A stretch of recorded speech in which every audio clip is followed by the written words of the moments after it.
35 वर्षाची नोकरी, हजारो प्रवासांचा प्रवास आणि आज आला त्या प्रवासाचा शेवटचा दिवस.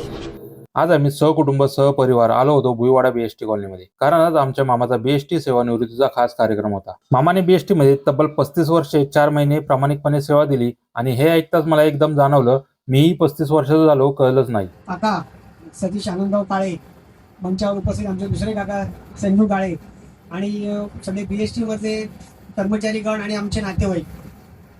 सांगायला आनंद वाटेल की तुमच्यासाठी जसे काका उपलब्ध होते प्रत्येक कार्यक्रमामध्ये, म्हणजे तुमच्या वर्कर सिनियरसाठी जे आता होते, पण आमच्या नातेवाईकांमध्ये आमचे काका हे प्रत्येक कार्यक्रमाला आणि प्रत्येकाच्या सुखदुःखाला सगळ्यात पहिला हजर राहणारा माणूस.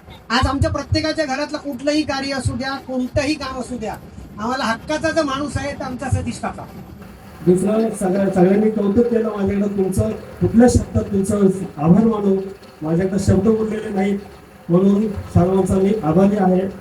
धन्यवाद. मामा 28 फेब्रुवारी 1991 रोजी बीएसटी मध्ये रुजू झाले आणि माझा जन्म झाला 12 ऑगस्ट 1991 ला. म्हणजे मी जन्माला येण्या अगोदरच मामांनी त्यांच्या कर्तव्याचा प्रवास सुरू केला होता. लहानपणी गावाला गेलो की माझं एकच ठिकाण असायचं, ते म्हणजे मामाचं गाव.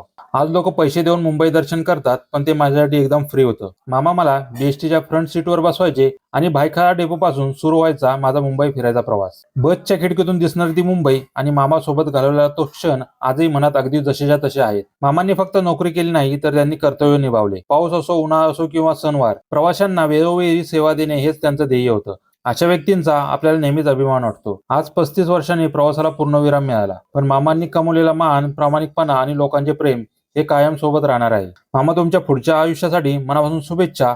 तुमचं आयुष्य आनंदी, उत्तम, आरोग्य, सुख, समृद्धीचं, भरभराटीचं जावो अशी ईश्वरचरणी प्रार्थना. एक प्रवास शेवटचा झाला, पण आठवणींचा प्रवास कायम सुरूच राहणार.